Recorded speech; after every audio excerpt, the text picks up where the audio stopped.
इस करुणा कलित हृदय में अब विकल रागिनी बजती, क्यों हाहाकार स्वरों में वेदना असीम गरजती। आती है शून्य सिटिज से, क्यों लौट प्रतिध्वनि मेरी, टकराती बिल खाटी सी, पगली सी देती फेरी। छिल छिल कर छाले फोड़े मलमल कर मृदुल चरण से, धुल धुल कर बह रह जाते आंसू करुणा के कण से। अभिलाषाओं की करवट फिर सुप्त व्यथा का जगना, सुख का सपना हो जाना भीगी पलकों का लगना। जो घनीभूत पीड़ा थी मस्तक में स्मृति सी छाई, दुर्दिन में आंसू बनकर वह आज बरसने आई। रो रो कर सिचक कर कहता मैं करुण कहानी, तुम सुमन नोचते सुनते करते जानी अनजानी। झंझा जकोर गर्जन था बिजली थी नीरज माला, पाकर इस शून्य हृदय को सबने आ डेरा डाला। बिजली माला पहने फिर मुस्कुराता था आंगन में, कौन बरस जाता था रस बूंद हमारे मन में। गौरव था नीचे आए प्रियतम मिलने को मेरे, मैं इठला उठा अकिंचन देखे जो स्वप्न सवेरे। सची मुख पर घूंघट डाले अंचल में दीप छिपाए, जीवन की गोधूली में कौतूहल से तुम आए। जीवन की गोधूली में कौतूहल से तुम आए। नमस्कार जय हिंद मित्रों, आपने ये पंक्ति सुनी होगी कि अभिलाषाओं की करवट फिर सुप्त व्यथा का जगना, सुख का सपना हो जाना भीगी पलकों का लगना। ये जो पंक्ति है वो जयशंकर प्रसाद की है। ये आंसू गीत है, जो काव्य है उसके अंदर निम्नलिखित है। जो आंसू गीत है वो इनके प्रसिद्ध तो है ही, इसके सिवा कामयानी ऐसे करके महाकाव्य है वो इनका प्रसिद्ध है। आज हम इनके जो आंसू गीत है, जो काव्य है, उसके बारे में जानेंगे, उसका सार देखेंगे कि उसमें क्या कहना चाहते हैं कवि जयशंकर प्रसाद जी। वो कोई भी कवि होंगे तो वो खुद नहीं कहते कि मैं इसे किस तरह से कहना चाहता हूँ, वो कोई भी बता रहा होता है वही कहता है कि मैं इसको इस तरह से समझना चाहता हूँ। तो हम आज मैं मेरे अंदाज में समझूंगा कि किस तरह से ये जो कवि है जयशंकर प्रसाद इस कविता को कहते हैं। तो इनकी पहली पंक्ति है कि इस करुणा कलित हृदय में अब विकल रागिनी बजती, क्यों हाहाकार स्वरों में वेदना असीम गरजती। इस करुणा कलित, कलित यानी करुणा से भरे, दया से भरे हृदय में विकल रागिनी बजती, व्याकुल ऐसी जो बेचैन कर रही है ऐसी रागिनी, ऐसी संगीत बज रही है, संगीत बज रही है। कैसे? करुणा से भरे हुए हृदय में, दया से भरे हुए हृदय में ये जो व्याकुल रागिनी जो गीत है वो भी बज रही है। सब क्यों हाहाकार स्वरों में, आक्रोश वाले स्वरों में, आक्रोश वाले आवाजों में जो वेदना है, जो दुख है, पीड़ा है, वो असीम, जिसकी कोई भी सीमा नहीं है, वैसे गरज रही है। जो देखा जाता है इनकी कविता आंसू है, उसमें दुख और सुख के भाव ज्यादा दिखाए जाते हैं। किसी भी प्रेमी प्रेमिका के जो दुख और सुख के भाव है वो इसमें ज्यादा दिखाए जाते हैं। इसलिए वो कहते हैं कि जो करुणा से भरे हृदय है उसमें व्याकुल ऐसी रागिनी संगीत बज रही है, और हाहाकार आक्रोश वाले स्वरों में जो वेदना है, उसकी करुणा है, जो दुख है वो व्यथित हो रही है असीम तरीके से, जिसकी कोई सीमा नहीं है, वो इस तरीके से बज रही है, असीम हो रही है। आती है शून्य क्षितिज से, क्यों लौट प्रतिध्वनि मेरी, टकराती बिल खाती सी, पगली सी देती फेरी। इन पंक्ति में हम क्या समझेंगे कि आती है शून्य क्षितिज से, जहां पृथ्वी और जो आकाश उनका मिलन होता हो, ऐसा कहा गया। जो लौट प्रतिध्वनि मेरी यानी गूंज, प्रतिध्वनि यानी गूंज, मेरी जो गूंज है, हम जो आवाज निकालते हैं वो आपने देखा होगा पहाड़ वाले इलाके में हम खड़े होंगे और आवाज जोर से निकालते, किसी का नाम लेते कि कुछ भी, तो वो आवाज वापस लौट के आती है, उसे गूंज कहते हैं, वो गूंजते रहते चारों तरफ। तो उस तरह से गूंज, जहाँ पृथ्वी और आकाश का मिलन होता हो, वहां से मेरी जो गूंज है, प्रतिध्वनि, वो टकराती है बिलखाती सी, यानी रोती है, रुदन करती है, पगली सी देती फेरी, घूमते रहती है चारों तरफ। इसका ही है गूंज का एक कि घूमना, गूंज भी घूमते रहती, इस तरह से फेरी भी घूमती रहती। इसमें करुणा जो दुख है उसका भाव कहा गया है कि इतने दुख से है कि शून्य स्थिति से, जहां पृथ्वी और आकाश का मिलन होता है, वहां मेरी प्रतिध्वनि गूंज घूमते रहती है, फिरते रहती है, ऐसे घूमते फिरते रहती है, जो बिलखा के मैं ऐसा रुदन करता हूँ। इस तरह से भाव प्रकट किया गया है। दुख का भाव इसमें ज्यादा दिखने को मिलता है।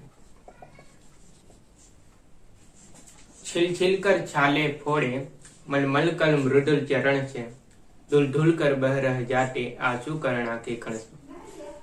अर्थ क्या निकालते हैं? छिल छिल कर छाले फोड़े, एक दर्द की भावना बताई गई है। मलमल कर मृदुल चरण से, मृदुल यानी कोमल ऐसे चरणों से मलमल कर रगड़ते रगड़ते, धुल धुल कर बह रह जाते, आंसू जो है वेदना करुणा की तरह से, करुणा में से, करुणा यानी वही वेदना, वेदना में से आंसू धुल धुल कर बह रह जाते हैं। किस तरह से दर्द की भावना को व्यक्त किया गया है, समझ सकते हैं कि छिल छिल कर छाले फोड़ते हैं और मल मल कर रगड़ते रगड़ते हुए कोमल चरणों से धुल धुल कर बह रह जाते वो आंसू, करुणा के कण से, वेदना के कण में से आंसू बह रह जाते हैं धुल धुल कर। तो ये है इन पंक्ति का सार। अभिलाषाओं की करवट, फिर सुप्त व्यथा का जगना, सुख का सपना हो जाना, भीगी पलकों का लगना। इस पंक्ति में हम क्या समझे वो हम जानते हैं। अभिलाषा यानी इच्छाएं, इच्छाएं करवटें लेती रहती, बदलती रहती इधर उधर। तो इधर ब्रह्म कुमारी जी ने बहुत अच्छी बात कही है, अपनी इच्छाओं को कम कर दो तो समस्याएं अपने आप कम हो जाएगी। इच्छाएं क्या एक खत्म हो जाएगी, बाद में आपकी दूसरी इच्छा जग जाएगी, दूसरी खत्म होगी तीसरी, ऐसे इच्छा का अंत कभी नहीं होगा। आपको इच्छा को कम करना होगा या इच्छाओं को इतना कम कर देना होगा कि दूसरी इच्छा को आप पैदा न कर सको, क्योंकि एक इच्छा दूसरी इच्छा को पैदा करती है। आपको होगा कि साइकिल लेना है, साइकिल आ जाए, बाद में स्कूटर आ जाए, बाद में कार आ जाए, हवाई जहाज, जैसे इच्छाएं तो अनंत तक चलती रहती है। इसी तरह इसमें कहा गया है कि इच्छाएं करवटें लेती रहती है, इच्छा अभिलाषाओं की करवट, फिर सुप्त व्यथा का जगना। सुप्त व्यथा, सुप्त यानी सोई हुई व्यथा, अपनी दुख वो जग जाती है एकाएक। तो सुख का सपना हो जाना, जो सुख हो उसको सपने की तरह दिखाया गया है कि कई लोग होते हैं उसके लिए सुख वो सपना ही होता है, कभी सुख उसके जीवन में देखने नहीं मिलता। यदि सुख का जो समय जो काल है वो बहुत थोड़ा होता है, जबकि दुख का काल वो बहुत लंबा होता है। तो इसमें इसी की बात है कि सुख का सपना हो जाना, भीगी पलकों का लगना। जब आप बहुत रुदन करते हो, रोते हो, तो लास्ट में आपकी आंखें नम हो जाती है, नम पड़ जाती है, और पलकें जो होती है वो भीगी हो जाती है। पलकें यानी वही आंख के ऊपर आईलिड्स उसको कह सकते हैं, वो पलकें भीगी हो जाती है। इसमें रुदन के भाव को व्यक्त किया गया है कि अभिलाषाओं की करवट, इच्छा की जो करवटें हैं, फिर सुप्त व्यथा का जगना, जो सुप्त सोई हुई अपनी वेदना है, करुणा है, दुख है, वो जग जाती है, और सुख का सपना हो जाना, सुख जो सपने की तरह दिखता है, और भीगी पलकों का लगना। इसमें इतनी बात। जो घनीभूत पीड़ा थी मस्तक में स्मृति सी छाई, दुर्दिन में आंसू बनकर वह आज बरसने आई। जो घनीभूत पीड़ा यानी ठोस पीड़ा, अटूट पीड़ा, इतनी ज्यादा वेदना, पीड़ा, दुख है कि जो मस्तक में स्मृति यानी याद के तौर पे बस गई है, छाई हुई है, अभी हाल ही में छाई हुई है। दुर्दिन यानी जो बुरे दिन है उसमें, या हाँ बुरे दिन ले लेते हैं, बुरे दिन के अंदर में आंसू बनकर आई। इतना ज्यादा दुख है कि वो आंसू बनकर बह जाती है, वह आज बरसने आई। उसी की बात है कि जो पीड़ा है वह आज बरसने आती है। किस रूप में? मस्तक में स्मृति वो याद की तरह बच जाती है, और दुर्दिन में यानी खराब दिन, जो बुरे दिन है, उसी दिन ही में उसे आना होता है। इस तरह से जो कवि है, कवि तो नहीं बोलते, हमारे तौर से हम ले सकते कि जो दुर्दिन है उसी दिन में उसको आना था, दूसरा कोई दिन नहीं दिखा था उसको आने के लिए। ऐसे हम कह सकते कि दुर्दिन यानी जो बुरे दिन है उसमें ही वो आंसू बनकर वह आज बरसने आई, वो बरसती है आज। रो रो कर सिचक कर कहता मैं करुण कहानी, तुम सुमन नोचते सुनते करते जानी अनजान। रोते रोते हुए सिचक कर, आपने देखा होगी जो भी व्यक्ति रोते हैं हम ह्यूमन, तो वो सिचकते हैं, थोड़ा रोने की स्पीड को कम कर देते हैं और हामी भरते हुए रोते हैं तो सिचकना कहते हैं उसे, सिचकते सिचकते रोते हैं वो। उसकी जो रोना तो वो आम बात है, लेकिन सिचक सिचक कर रो रहा है, इसमें बढ़ावा कर रहा है, विशेष रूप से इसमें बढ़ावा कर रहा है रोने में। तो कहता हूं एक करुण कहानी है, अपनी जो दुख भरी कहानी है उसको मैं कहता हूँ।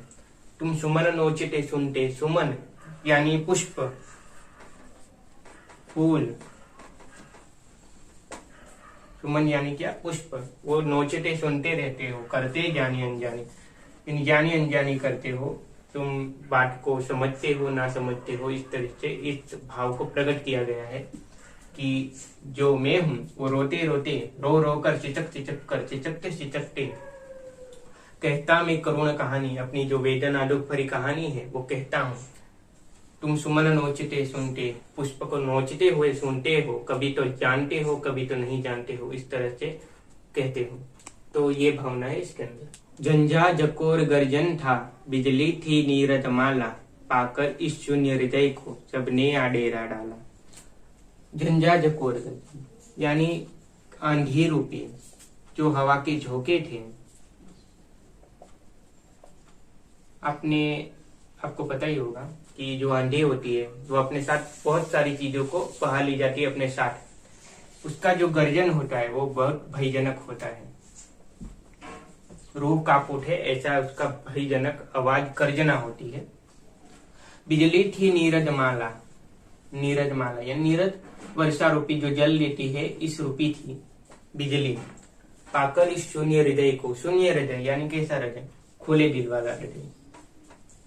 आपने सुना होगा किसी व्यक्ति को हम कहते ये तो बहुत खुला दिल वाला है, बहुत लोगों के साथ मिल जाता है, घुल मिल जाता है, ऐसा व्यक्ति है। तो ऐसे व्यक्ति का लोग फायदा उठाते हैं, सब नया डेरा डाला, सब आके बेच जाते हैं, उसको इधर उधर जाने का समय भी नहीं मिलता। वो कैसे कह सकता है कि आप मत आओ ऐसे करके, सब आके डेरा डाल देते हैं समय। उसकी वेदना को व्यक्त किया है कि इतनी वेदना है कि किस रूपी है, आंधी रूपी, हवा के झोंके जो अपने साथ कई सारी चीजों के बहा ले जाते हैं, उस रूपी है, गर्जना करती है। बिजली थी नीरद माला, बिजली जल रूपी है जो जल देती है, ऐसी बताई गई है। पाकर इस शून्य हृदय को, जो खुले दिल वाले हृदय है उसको, उसमें सबने आके डेरा डाल दिया। उसकी बात इसके अंदर है। गौरव था नीचे आए, प्रियतम मिलने को मेरे, मैं इठला उठा अकिंचन, देखे जियो स्वप्न सवेरे।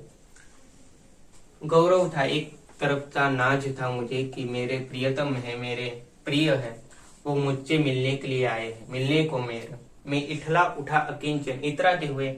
आपने देखा, आपको पता ही होगा जो सवेरे उठते हैं वो दोनों हाथ खड़े हो, कोई लोग होते वो ऐसे उठते हैं।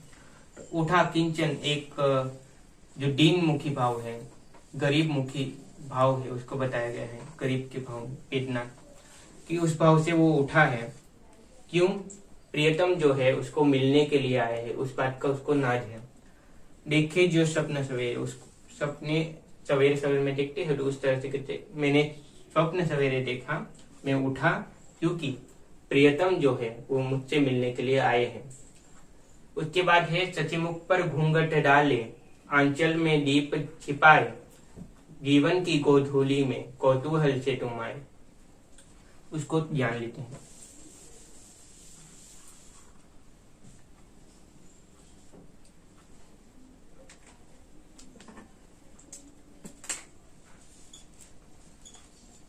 सचीमुख पर घूंघट डाले, सची यानी चांद जैसे चेहरे पे घूंघट डाले, अंचल में दीप छिपाए, जीवन की गोधूली में, शाम के वक्त में। इसको एक तरह से भी देख सकते हैं, जीवन जब खत्म होने वाला है उस समय तक, लेकिन इधर शाम लेते, शाम के समय में कौतूहल से तुम आए।